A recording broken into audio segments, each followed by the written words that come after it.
So the studies say most people drop their New Year's resolutions by the second Friday in January. It's known as Quitter's Day. But after that, life does go on. And our next guest says that by making some adjustments in the way you think about things, you can not only meet the goals that are important to you, but you can, as he says, live happy. Dr. Derek Wells is the senior minister at Christ Universal Temple. His book is called Live Happy, 365 Daily Practices for a Happier Life. Dr. Wells, thank you so much for joining us. Thank you for having me. Don't we all need to know how to live happy, maybe now more than ever? Absolutely we do. Not only do we need to know how to live better and live happier, we deserve to live happier. Right? There's been a great deal of research about people experiencing happiness, and we have more money, we have more resources, we have more stuff, but we have more information. That doesn't necessarily translate, right? Correct. But we're less happy. So what I wanted to do was to just be able to provide a companion that would equip anyone who wanted to have the tools they needed at their fingertips in order to live a happier life, which we absolutely deserve. So you say making a resolution that you're going to keep for 1 week out of the year is not it. Well, resolutions are good, right? It's a good starting point. But what you want, what we need, what most of us need are the tools to help us move from step one to step completion. So what is the first step? What are some of the tools you need? So one of the very first things I encourage people to do is not only believe they can have it, but believe they deserve it, right? Most people actually don't believe they deserve to be happy. And if you don't believe you deserve to be happy, then you won't put in the energy, the effort, you won't activate the enterprise that's needed in order to bring yourself into a state of happiness. And it doesn't have to be something that you expect to experience every moment of every day. But you do want to be able to be in control of your day, so that while you may not be able to control what's happening to you, you may not be able to even control what's happening around you, you can absolutely control what's happening within you. And I would think for a lot of people, it starts at what is happiness? What does happiness look like for me? And how do you sustain that? That's a great question.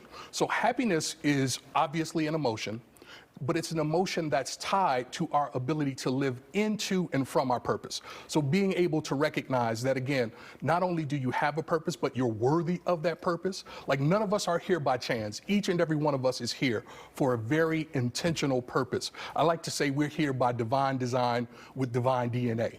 And so living through our purpose, being able to identify it and then live through it, live out of it, it's one of the things that brings us happiness. It helps us to realize that we're not just here to roam, we're here to make a difference. And there's so many things that are completely out of our control, but the things that we can control, we can make a difference with.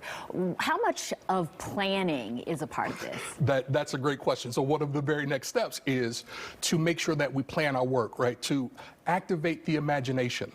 To see, as one great writer says, to begin with the end in mind so that you can give yourself the steps. One of the reasons so many people quit their resolutions is that there's no plan attached to how it is they intend to get from A to Z, if you will. Right. You need to order your steps so that you can get to the goal. Come on, come on, somebody. I'm so glad you're here, because this is just such an important conversation that everybody can take something from. What do you do when you face the inevitable challenges, right? Yes, that's a great question. So one of the things that I encourage people to do is to breathe through it. Because yes, we'll always experience doubt. We'll always experience some disruption. Disappointment is a part of life. But when the Navy SEALs were beginning their program, many of the SEALs were failing out.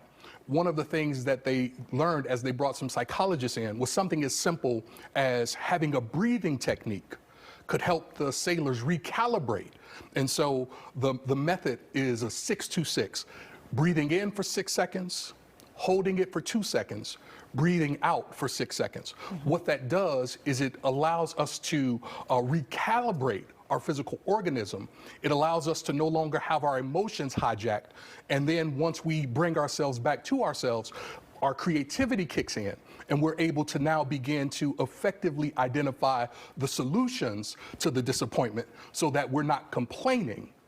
when we should be correcting. That's fabulous. So harnessing the power of the breath to get Yes. through these challenges that you face. What inspired you to write the book? So once the pandemic started, I was seeing so many people suffering.